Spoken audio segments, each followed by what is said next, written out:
In this video, we're going to have a look to see how you can return various product items to the customer, and the items are returned by the status of the order. So if the order is on hold or processing or completed or cancelled, we can set that post status and then return the list of products that was included in that order. So for example, if you want customers to be able to log in and see all the products that they've purchased, what we'll do then is we have a function here, and what I'm going to do is enter the post status of completed. I'm going to save the changes. Then what happens in Oxygen is we have this repeater here, and in the repeater we have a query, and what that query does is it just checks that the post in, if the post ID is in that list of IDs returned by the function, then we have the content laid out here to pick up the featured image and also the title, and if it appears in that list, then it will appear in the list for the customer. So this is the list of completed orders. Now these are products included in completed orders, and the function is written in such a way that even if the customer purchased the same order, the same item more than once, it'll only appear in this list once. If you'd like to display a list to the customer of processing orders, what we can do then is simply change the order status to processing, save the changes, and now when I refresh, you'll see that I have a list of products that are included in any orders that are in the processing stage at the moment. In a similar way, if I'd like to show cancelled orders, change the post status to cancelled, save the changes, head over, and now when I refresh, you'll see a list of products that were in orders that were cancelled. Now, to give you an idea of how that works is here I am in my order, and what I'm going to do now is I'm going to change the status of this order to cancelled. So at the moment it's on hold. I'm going to change that to cancelled. Update. So here's the list of all the statuses that I can get from the orders. And now when I refresh, because I've said cancelled and this lists the cancelled orders, you'll now see that that product, which was part of a cancelled order, appears. Now the nice thing about this is that it only displays the product once in the listing. Now let's have a look at the function and how that works to return the product. So at the moment you'll see we're doing cancelled orders. The way that this works then is we first check that the current user is logged in, so we get the user ID. If there's no user ID, then we end the function. Then we have a look and get the post. Now we use the get posts function here so that we can get a list of posts that are orders. So we get a list of all the orders that are inside the system by the current user. So it's just all the orders by the current user. What we also do is the post type then is we use the WooCommerce get order types. And what we also do is we get the post status, and we get the array keys, which means that we'll get all the values for all the different values associated with the post status, and the post statuses will be cancelled, on hold, refunded, whatever they are. Then, now that we have that list of customer orders, we're now going to check if there aren't any customer orders, then return, which means that the function won't run. If there are, then we declare the product IDs as an array. Now we need to build up that array of product IDs. So in order to do that, the first thing that we're going to do is we're going to go through each customer order as a customer order. So that's how we work through each array.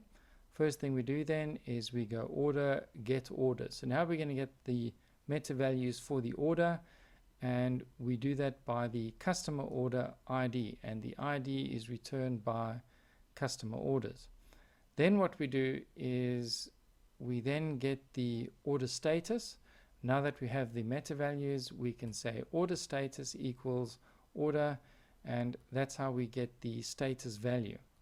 Once we have the status value, we say that if the order status is an exact match for either cancelled or refunded or on hold, whatever the status is, then get the items. For each item as an item, just get the product ID and put that product ID into this array of product IDs. Then we go to the next step, and we're now going to filter out all the duplicates. So we say product IDs equals array unique, which then removes the duplicates. Then we have a look at the product IDs list, and what we're going to do now is implode that list and create a comma separated list of product IDs, and that's exactly what we need to pass through to the query in Oxygen Builder to create that list, and then we simply return that product IDs list. When it arrives in Oxygen, we then have the query, and it's simply a posts in, which checks to see if the ID is in the function that's returned, and if it is, it then uses those IDs, and we take those IDs and then we assign the post title and the post image, and then we have the list appearing accordingly here on the front end. So that's pretty much how we go about creating that list. So if I wanted to change that, I could change this now to completed, and you'll see that with that completed, I can then just refresh my page, and now I'll have a list of completed orders. So if I go into the order here for the Ferrari, which is cancelled, and I change that now to completed, and I update, and then I head back to my list of products, you'll see now that that Ferrari appears in the list of completed products. So that's how it works. If you're not sure of the various post statuses, for example, if I was to put in here on hold, and I then save the changes, and I head over to the front end of the website, and I see here that the posts aren't listed, and that's because I've written on hold incorrectly. Now, if you're not sure what those statuses are, it's quite easy. What we're going to do then is we're going to turn this into an array. So now every time it goes through the customer orders as a customer order, it's going to build up an array of all the different options for order status. Then what we do is we head down here to the return variable, and in this case now we're going to return the values of the order status. But what I'm also going to do now is print _r, so that the values that it outputs are nice and easy to read, and we'll save the changes. Now what I do before I head over into Oxygen, because nothing's going to happen yet because I haven't told Oxygen what to do with that information, so I'm going to head over to Oxygen. I'm going to create a code block, and in that PHP I'm just going to echo out those values. So there we have the values, and I'm going to apply that code. I'm going to save, and now when I refresh the page, you'll see that I'm going to have an array listed of all the different values that are available for the order status. So there we have completed, cancelled, processing, trash, completed, and you'll see here that there's nothing on hold. So what I'm going to do now is head over to this particular order. I'm going to update that to on hold, and now when I refresh my list, you'll see that we now have a list that includes on hold. So there we go, the very first item now is on hold, and I see it should be written as on-hold. So I head back here and I simply then insert the dash. Now I know that it's correct.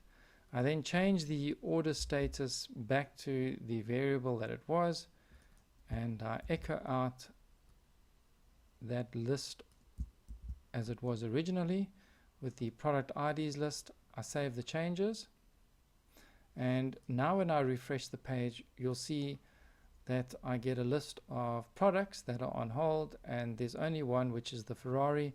And you'll see here that here we have the product, the order ID, the product ID based on that order on hold. Now if I head over here, all I need to do now is either delete or comment out that function, and there we have the listing without that product ID. So that's how you can return any post status product ID based on the status of the order. You can then return the product ID of any of the products included in the orders with that status, and that is done as per the user logged in to the web page. So I hope you enjoyed the video. Thank you for watching.